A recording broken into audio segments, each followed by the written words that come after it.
Not like you fucking idiot! You talking to me? Inside Robert De Niro's super messy love life. Hello guys, welcome back to another video here on our YouTube channel. Guys, in today's video we're going to talk about Robert De Niro's super messy love life. So if you are all curious enough to know about this, then stay tuned until the end of the video. But before we start, I would want you to hit that red subscribe button so you never miss out on any of our videos. And if I find that you are trying to corrupt my firstborn child, I will bring you down, baby. I will bring you down to Chinatown. Robert De Niro's love life includes a battle over his fortune and an alleged physical assault that resulted in some fractured ribs. During his heyday, Robert De Niro was described as being handsome, mysterious, alluring, and a complete womanizer. Despite growing up during an era when irradical relationships weren't widely accepted, Robert pursued, chased down, and broke the hearts of several women of color. This is the truth about his super messy love life. This is the story about infidelity, a terminated pregnancy, a court battle over a secret love.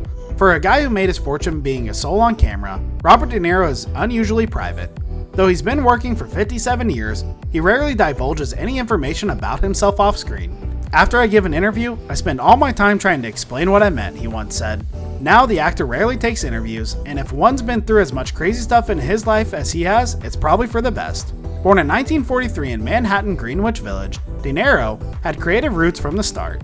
His parents had met one another in a painting class, and his father was well known as an abstract expressionist whose friends included Tennessee Williams, Henry Miller, and Anais Nin. He's a complicated mix. Although he stated he identifies most with his Italian ancestry, De Niro is actually only a fourth Italian. His dad was half Irish, and his mom had English, Dutch, French, Irish, and German ancestors.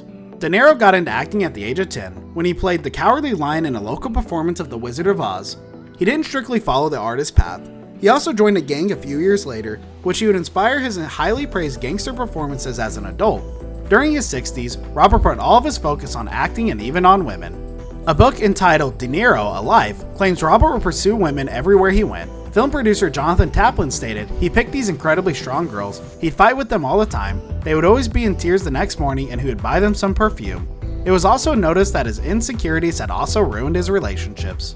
According to some sources, after the marriage of Dionne and Robert, Dionne used to stay in her marital home while Robert used to stay in New York and California. And when he was at home with Dionne, things were a pretty bit awkward. In 1977, De Niro invited the New York Times to their home for a dinner party. The journalist noted that Dionne was beautiful and was also described as a lovely hostess who prepared a buffet-style dinner for everyone. Robert was jealous and possessive in nature. They finally both divorced each other in 1988 when things were not working properly between them. De Niro was also rumored to be with Uma Thurman. According to some sources, both De Niro and Uma Thurman were rumored to be dating in 1992 while filming Mad Dog and Glory together. In the early 70s, Robert De Niro also dated Lee Taylor Young. In his 80s, Robert was driving a car in Los Angeles when he saw a beautiful lady sitting in the car next to him. Her name was Helena Springs, an inspiring singer. Helena said, "I'd go fast, he'd go fast. I'd slow down, he'd slow down. He kept following me. I didn't even know him." Finally, Robert put his hands in a praying position and said pull over, so Helena stopped, and he invited him to lunch. According to Sean Levy's book, they both went out, and despite being married, he hooked up with Helena the same day. They both engaged in a non-exclusive relationship, which resulted in Helena becoming pregnant. Helena terminated her baby once without informing anyone, but after she became pregnant a second time and decided to keep the baby. Robert forces her to terminate the baby, but she keeps her baby girl named Nina. So, these were Robert De Niro's messy love life. What do you guys think of Robert De Niro as a person? Do share your views in the comment section below. So guys, that's all for today. I hope you liked the video. If you did, make sure to hit that like button and subscribe to our channel so that you never miss any amazing video from us. Thanks for watching.